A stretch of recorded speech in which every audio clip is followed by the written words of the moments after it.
Hello, and welcome to Pilates Students Manual, a podcast helping you get the most out of your Pilates classes. I'm Olivia, and I'll be your host. Join the conversation and share your thoughts on Instagram at Pilates Students Manual. You can support the podcast by visiting buymeacoffee.com/Olivia Podcasts. Let's learn something new.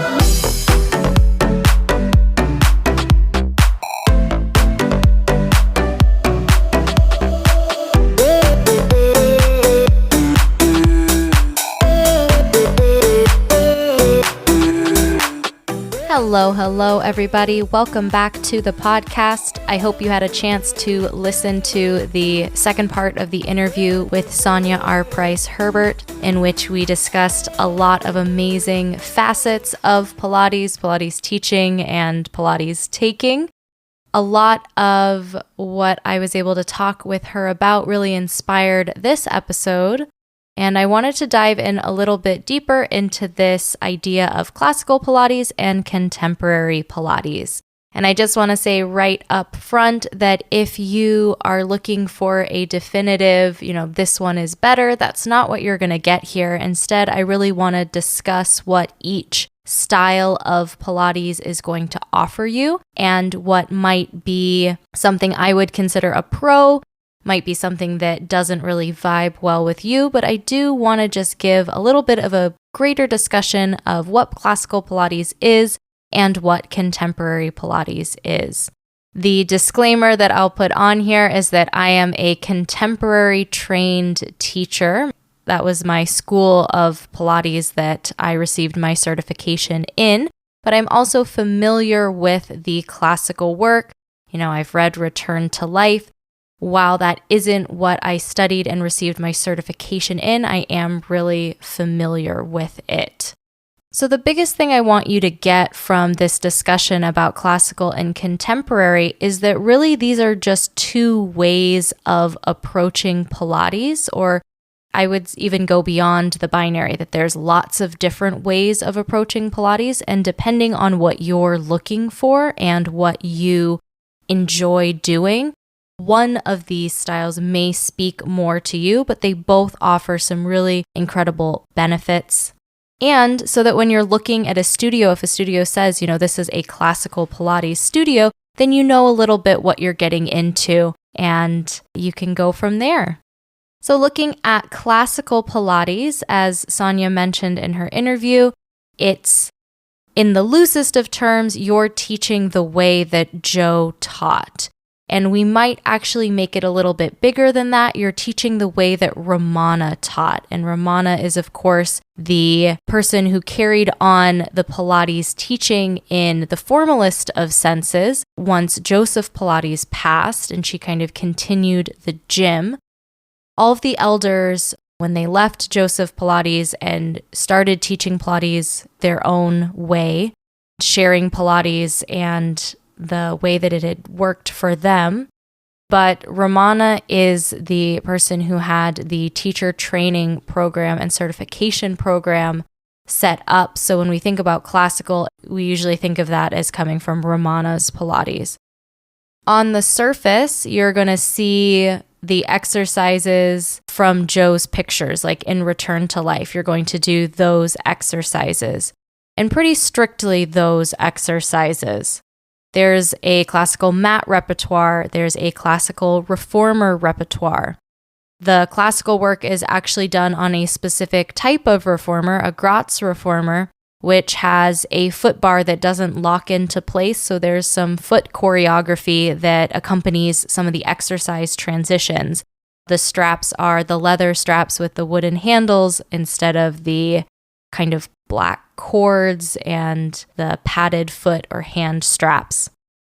Because Ramana was the main teacher of this style, it's heavily influenced by dance because she was a dancer. So the same way when I teach Pilates, I also have a yoga background. Some of those thoughts and movement ideas are going to cross over because that's what my movement history is. Ramana was a ballerina, and so a lot of her cues and the way that she led exercises is, of course, going to be dance focused. The classical order is not, I would say, set in stone, that people have added exercises. Just off the top of my head, things like the ab series. If you just look at Return to Life and the exercises that Joe listed, his ab series only includes the single leg stretch and the double leg stretch. Both scissors or single straight leg stretch, lower lift, and crisscross are not part of Joe's ab series. It was just those 2 ab exercises, actually. So we've built, and I'm not saying that that's a bad thing. I'm just saying that the order and the exercises themselves have changed over time, but I would say less so than in contemporary. And now here is my kind of take on it, just knowing what I know about Pilates and about teaching Pilates. There are some things that I absolutely love about the classical work, and I have deep respect for people who teach the classical Pilates. Some of my favorite teachers are classically trained. I love that the emphasis is on the method and the order of the exercises is important. I like that there's this way of looking at the movements and the body shapes and really seeing the parallels and the repetitions within the classical work as either like scaffolding or a spiral staircase, that it builds on itself in really beautiful ways. The exercises are repetitive not only within the work, but also every time you go to take a classical mat class, the exercises are going to be the same exercises taught in the same order. That can be really comforting because you know what you're getting into. If you go to a classical Pilates mat class in New York City or in Oklahoma, it's going to be the same exercises. It's great for students in terms of building autonomy because you know what exercise is coming next. You have the sort of foresight, you know what's coming, and so you can really internalize the work. I don't want to say you don't have to pay attention to the teacher, but you know what the next exercise is. Your body knows what the next exercise is, and so you can begin to do some of that work unconsciously. So you can go a little bit faster. I appreciate that. I pretty much practice the classical Pilates of yoga, which is Ashtanga, where, same poses, same order. Every time you step on the mat, you know what's happening. It's really beautiful for growth as well because you're constantly coming up against those same movements, those same exercises, and you can really see where you're stuck, see where things aren't connecting, and then really grow from there. Things I don't personally like about classical Pilates, and it's just my personal opinion, is less about classical Pilates itself, but sometimes it can lend to this sense of elitism, that this is better, that it's more authentic. It can be really dogmatic in ways that Sonia was expressing when I spoke with her, that as a teacher, you think, well, I have to teach it this way, or as a student, you think, I have to look this way when I'm doing the exercise, and we know that that's not true. The way Pilates looks is going to be different on every person's body, and there isn't really a better way of doing it as an absolute. It's just what's better for your body. There can be a resistance or unwillingness to change because of this emphasis on lineage and, who you learned from and where it came from. And I do think that lineage and history can be a beautiful component, but I don't think it's the only thing that makes a class a good class or a teacher a good teacher is, who they learned from. I think we can be a little bit bigger than that.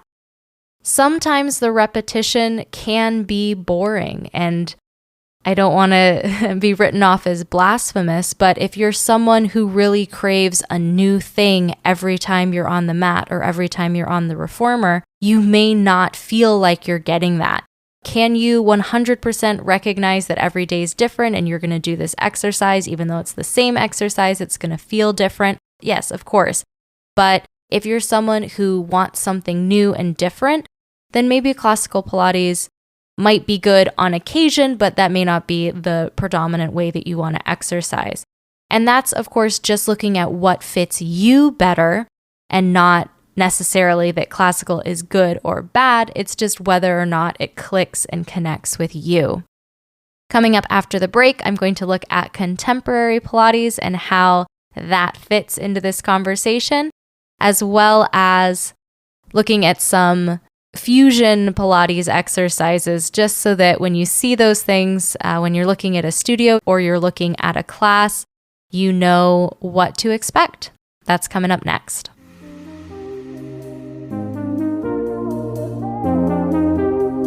Hi there. Enjoying the podcast? Me too.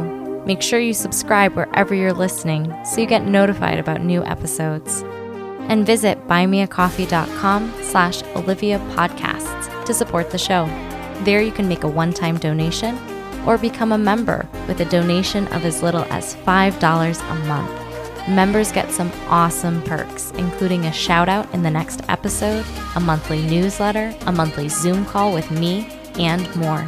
You can also visit links.oliviabioni.com/affiliates and check out some sweet deals on products I use and love. Now back to the show.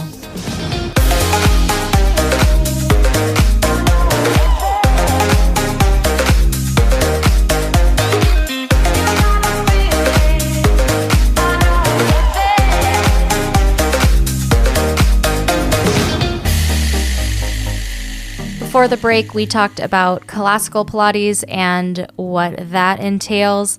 Now we're going to talk about contemporary, which, in my opinion, in a lot of ways is a very natural extension of classical Pilates because there are so many variations, and Joseph Pilates taught so many variations of his exercise, of course, based on what the body he was working with needed and what that person needed to grow, expand, heal, whatever they're doing.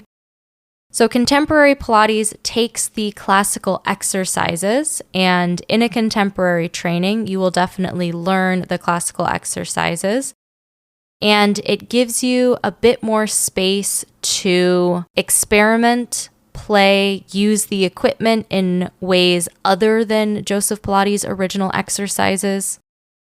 I'd say while you are aware of the classical order and classical exercises, there's not as much emphasis on following that order or doing them in the specific way that Joe or Romana has enumerated. In my Pilates teacher training, which was contemporary, I was also at a studio that had a lot of older clientele and more fragile bodies that we were working with.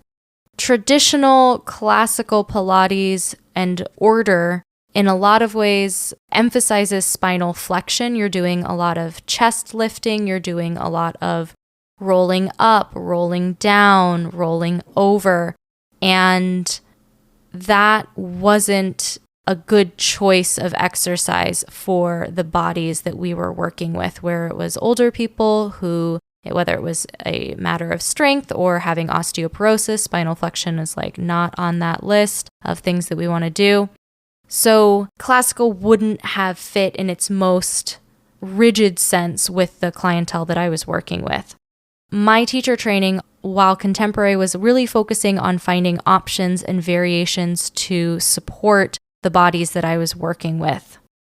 Also, a really big thing was emphasizing fewer transitions in terms of body position, in terms of equipment, that if you were going to be supine on the reformer where you're lying on your back, we were going to do a bunch of exercises lying down on the reformer. And then when we got up to either seated on the reformer or standing or heading over to the tower or the Cadillac, then we would be there for a fair amount of time. It wasn't about, okay, get off, get the box, put the box back on the reformer. Now we're going to do these two exercises, take the box off, like that kind of thing.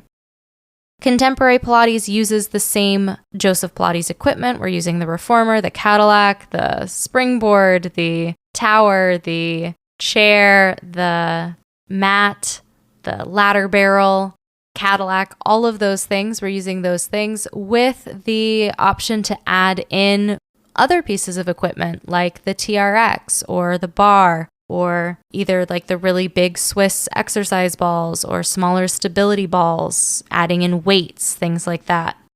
There's more room to explore those movements that are central and those principles that are central to Pilates, but using these new toys in addition to what's considered more traditional Pilates equipment. I love contemporary Pilates because of that room for creativity.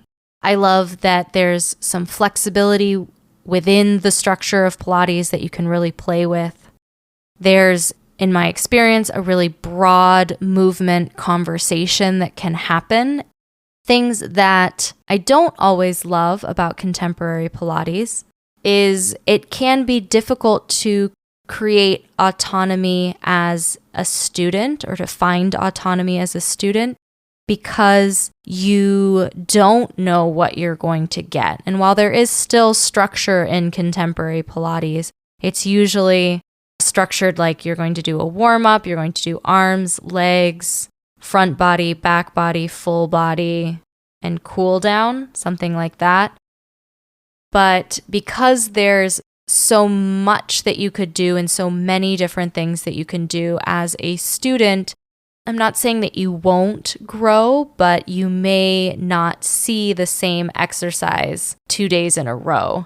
So it can be harder to know what's coming next and to not be as reliant on the teacher to tell you what's going on because, like, honestly, you don't know what's going on. When you're teaching it, you do have to plan your classes a bit more. When it's classical, you know what the order is going to be and what comes next, what setup you're going to need. If you're teaching contemporary classes, you are going to need to decide what props you're going to use, if any, what exercises, what order. So there's a little bit more work, I'd say, for you in terms of planning. As a student, measuring progress, I talked about that in season 2.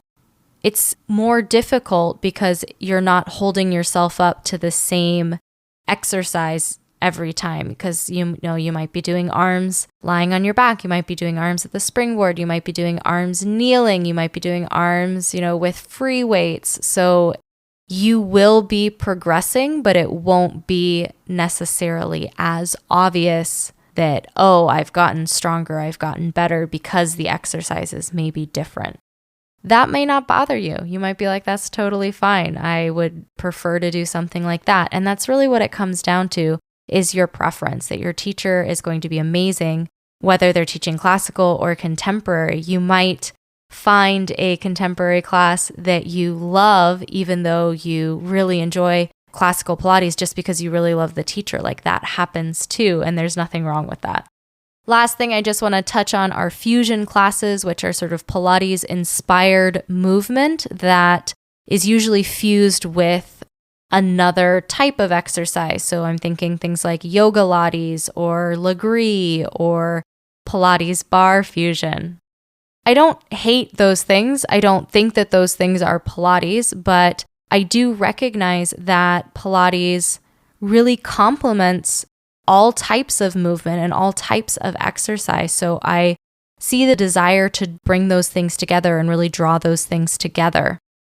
If you are looking for a Pilates workout or a Pilates class, those fusion classes may not be what you're looking for in that case because they're going to be drawing in multiple movement modalities, which, if that's okay with you, it's fine with me. But just so that you know that for something like yoga lattes, you may not be on the reformer at all. It might just be mat stuff. If you're doing Pilates and bar, I teach a fusion class at Club Pilates called Control that is on the reformer and then at the bar. So you're getting some bar exercises, some reformer exercises. If you enjoy both of those modalities, you may really enjoy that class. Most importantly, I'm just glad that you're looking at Pilates and Pilates-inspired classes because the goal is to help you move better, perform better, and enjoy your life more, whether you choose to do that taking classical Pilates, taking contemporary Pilates, taking fusion classes. Movement heals. When Joseph Pilates' quote that gets thrown around a lot is change happens through movement and movement heals. It does, and that's all different types of movement. So I hope that helps you differentiate and get the lay of the land when it comes to classical and contemporary Pilates and then those fusion classes. Thank you, as always, to my supporters on Buy Me a Coffee. I appreciate your donations and your contributions to keep this project going. Thank you so much. I hope you have a great week, and I'll talk to you again soon.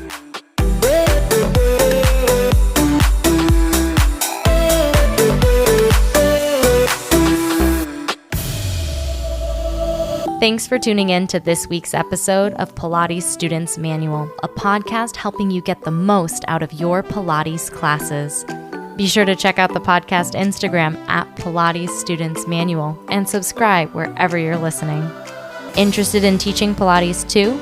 Check out Pilates Teacher's Manual, available everywhere you listen to podcasts. I hope to see you next episode. Until next time.